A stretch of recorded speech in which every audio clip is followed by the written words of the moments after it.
Tuhan bersamamu.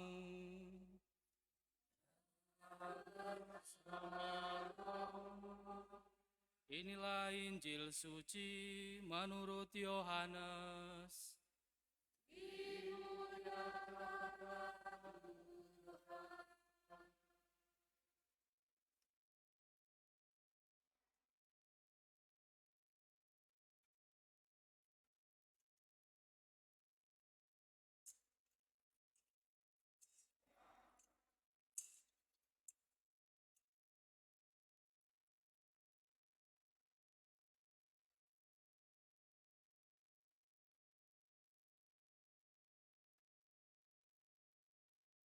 Pada waktu malam di hari pertama pekan itu, berkumpullah murid-murid Yesus di suatu tempat dengan pintu-pintu yang terkunci, karena mereka takut kepada para pemuka Yahudi.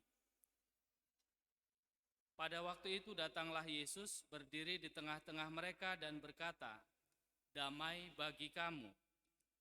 Sesudah berkata demikian, Yesus menunjukkan tangan dan lambungnya kepada mereka. Murid-murid itu bersukacita ketika mereka melihat Tuhan. Lalu kata Yesus sekali lagi, "Damai bagi kamu. Sama seperti Bapa mengutus aku, demikian juga sekarang aku mengutus kamu." Sesudah berkata demikian, Yesus menghembusi mereka dan berkata, "Terimalah Roh Kudus. Jika kamu mengampuni dosa orang, dosanya diampuni, dan jika kamu menyatakan dosa orang tetap ada, dosanya tetap ada." Ketika Yesus datang ke situ, Thomas, seorang dari ke-12 murid yang juga disebut Didimus, tidak ada bersama-sama mereka. Kata murid-murid yang lain itu kepadanya, "Kami telah melihat Tuhan." Tetapi Thomas berkata kepada mereka, "Sebelum aku melihat bekas paku pada tangannya, dan sebelum aku menaruh jariku ke dalam bekas paku itu, dan menaruh tanganku ke lambungnya, sekali-kali aku tidak akan percaya." 8 hari kemudian murid-murid Yesus berada kembali dalam rumah itu, dan Thomas bersama-sama dengan mereka. Sementara pintu-pintu terkunci, Yesus datang. Ia berdiri di tengah-tengah mereka dan berkata, "Damai bagi kamu."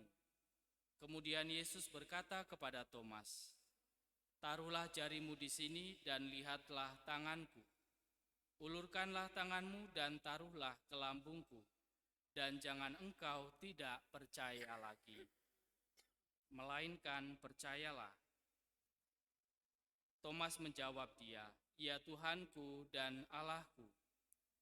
Kata Yesus kepadanya, "Karena engkau telah melihat aku, maka engkau percaya. Berbahagialah mereka yang tidak melihat namun percaya." Memang masih banyak tanda mukjizat lain yang diperbuat Yesus di depan mata murid-muridnya yang tidak tercatat dalam kitab ini. Tetapi hal-hal ini telah dicatat supaya kamu percaya bahwa Yesuslah Mesias Putra Allah, dan supaya karena percaya kamu memperoleh hidup di dalam namanya. Demikianlah sabda Tuhan.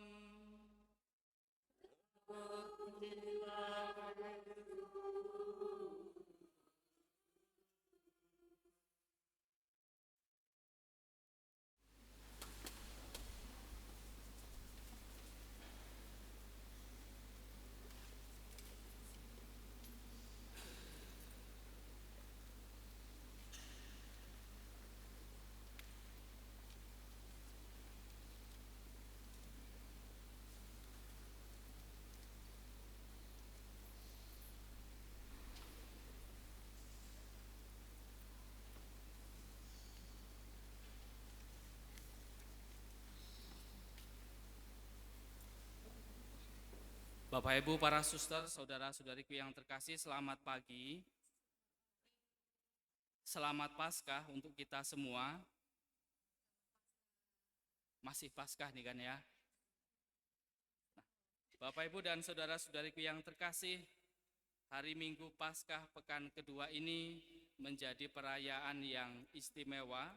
Selain kita masih merayakan Hari Raya Kebangkitan Tuhan, tetapi secara istimewa pada hari ini juga kita merayakan Pesta Kerahiman Ilahi. Ada yang tahu siapa tokoh yang memperkenalkan perayaan ini?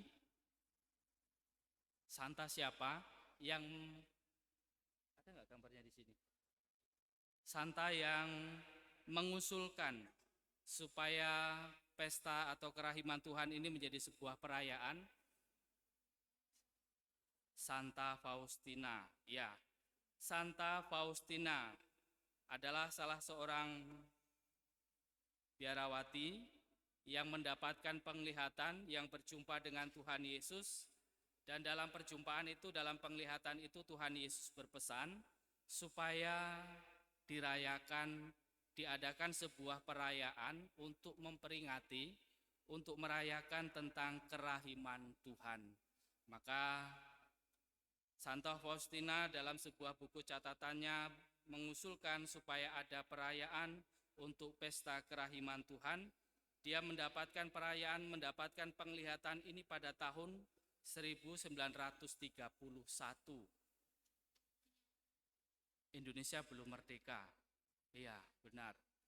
Lalu pada tahun 2000 barulah Paus Yohanes Paulus II menetapkan pada hari Minggu Paskah yang kedua ini sebagai sebuah perayaan juga untuk menghormati kerahiman Tuhan. Tahun 2000, maka baru 24 tahun yang lalu.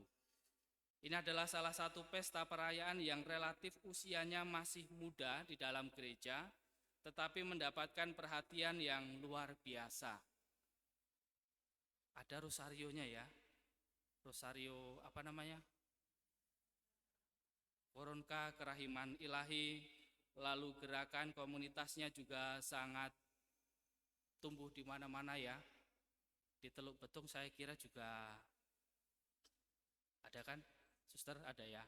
Ya.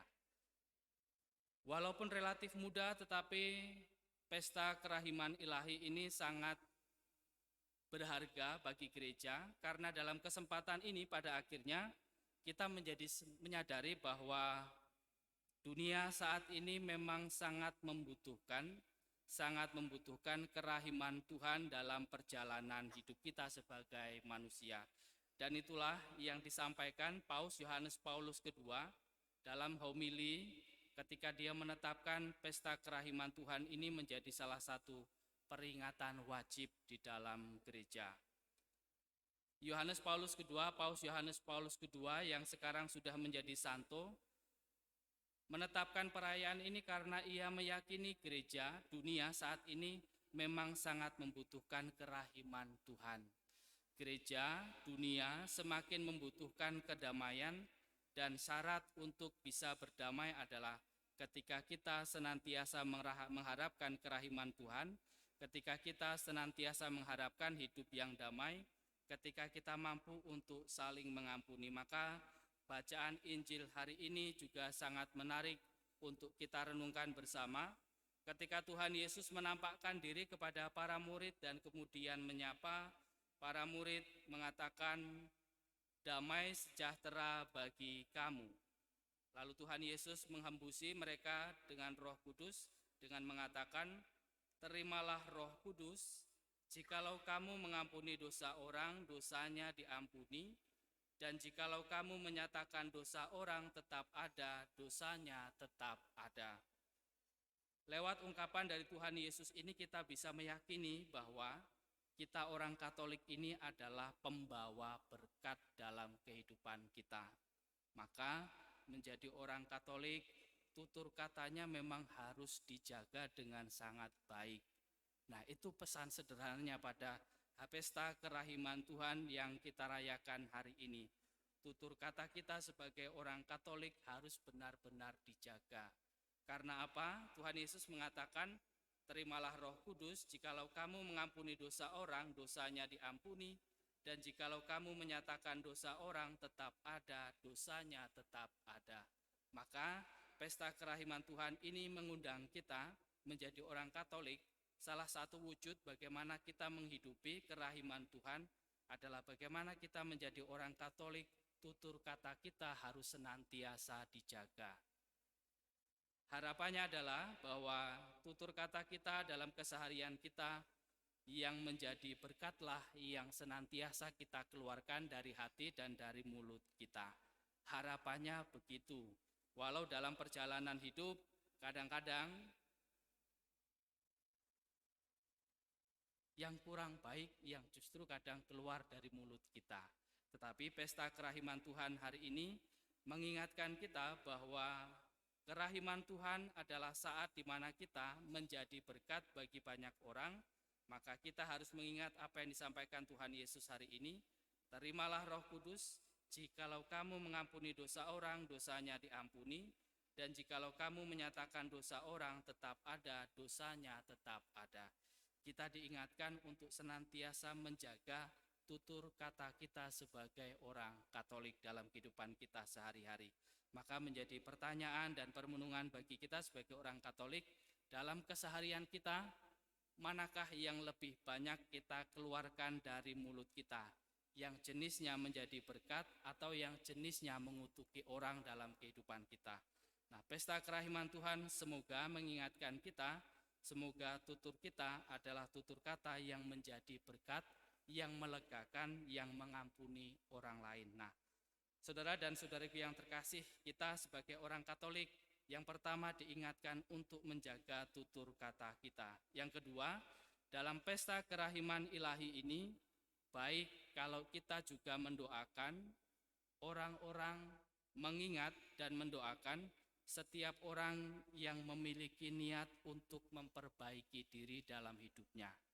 Mungkin ada yang mengharapkan doa kita supaya mereka hidup menjadi lebih baik. Nah, kalau ada yang pernah menyampaikan itu kepada kita, baik kalau mereka kita ingat pada hari ini dan kita bawa dalam doa. Semoga di pesta kerahiman Tuhan ini, niat baik mereka untuk membenahi hidup, untuk memperbaiki hidup, lewat doa-doa kita dan lewat kerahiman Tuhan senantiasa dikuatkan dan juga diteguhkan. Maka dua pesan ini yang ingin saya sampaikan. Yang pertama, menjadi orang Katolik kita adalah orang yang dihembusi dengan Roh Kudus, diminta oleh Tuhan untuk menjaga tutur kata kita sebagai orang Katolik. Tutur kata bukan hanya dalam obrolan, tetapi tutur kata mungkin juga lewat apa yang kita ketik, lewat pesan yang kita kirimkan. Nah, semoga kita senantiasa menjaga itu semua, sehingga berkatlah yang senantiasa kita tawarkan kepada orang lain. Yang kedua, mari hari ini kita berdoa untuk siapapun yang memiliki niat untuk memperbaiki diri dalam hidupnya. Semoga pada pesta perayaan ini, doa Santa Faustina, doa kita semua, dan kerahiman Tuhan sungguh bisa menjadi berkat bagi mereka. Kemuliaan kepada Bapa dan Putra dan Roh Kudus, seperti pada permulaan, sekarang, selalu, dan sepanjang segala abad.